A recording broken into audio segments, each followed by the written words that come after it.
नमस्कार, मी Gauri Wacker. Mumbai outlook मध्ये तुमचं सर्वांचं स्वागत आहे. आज दिनांक 2 नोव्हेंबर. पाहूया टॉप 10 घडामोडी. शिवसेना शिंदे गटाचे पालघरमधील विद्यमान आमदार श्रीनिवास वनगा हे नॉट रिचेबल झाल्यानंतर आता शिंदे गटातील अजून एक आमदार हे नॉट रिचेबल असल्याचं कळतंय. जगदीश धोडी यांनी बोईसर विधानसभा मतदारसंघातून शिवसेनेचे उमेदवार विलास तरे यांच्या विरोधात बंडखोरी करत आपला उमेदवारी अर्ज दाखल केलाय. शिवसेना शिंदे गटाचे आदिवासी राज्य संघटक आणि कोकण पाटबंधारे विकास महामंडळाचे माजी उपाध्यक्ष जगदीश धोडी मागील 3 दिवसांपासून नॉट रिचेबल आहेत.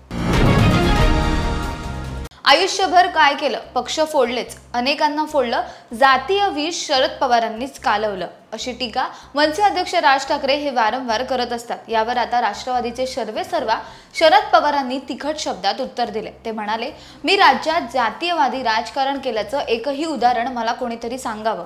ज्यांनी उभ्या आयुष्यात काहीही केलं नाही, वक्तव्य केली, टीका टिप्पणी केली, त्यांच्या विधानावर काय भाष्य करायचं. महाराष्ट्रातील जनता ही शाणी आहे. त्यांनी संपूर्ण महाराष्ट्रात त्यांना एकच जागा दिली आहे, अशा शब्दात शरद पवारांनी राज ठाकरेंना टोला लगावलाय.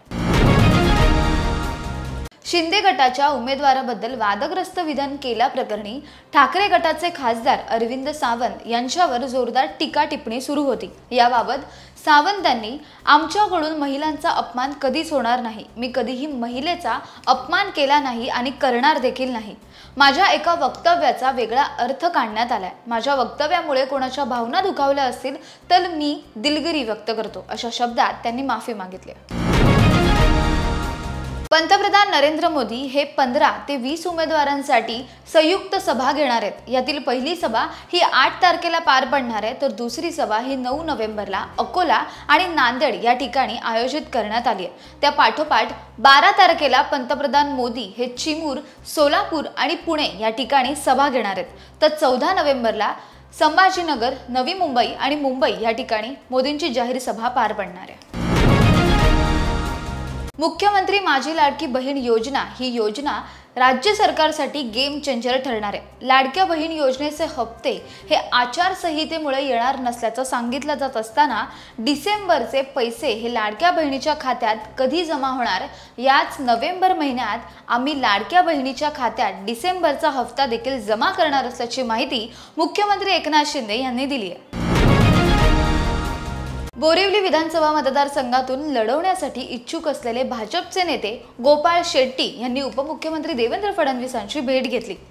मी त्यांना बोरिवलीतून माघार घेण्याची विनंती केली. तुम्ही भाजपचे वरिष्ठ नेते आहात. आजवर तुम्ही पक्षशिस्त पाळली, पक्षाचा विचार केला. त्यामुळे आता तुमची नाराजी असली तरी तुम्ही पक्षाचाच विचार करावा. पक्षाची लाईन सोडू नये. ते माघार घेतील अशी अपेक्षा, अशी प्रतिक्रिया उपमुख्यमंत्री देवेंद्र फडणवीसांनी दिली आहे. वंचित बहुजन आघाडीच्या एक्स अकाउंटवरून एक व्हिडिओ पोस्ट करत प्रकाश आंबेडकरांनी एक मोठं विधान केलंय. ते म्हणाले, विधानसभेच्या निवडणुकीनंतर ओबीसींचं आरक्षण हे थांबवलं जाणार आहे. असं विधान केल्याने आता राज्याच्या राजकारणात खळबळ उडाली.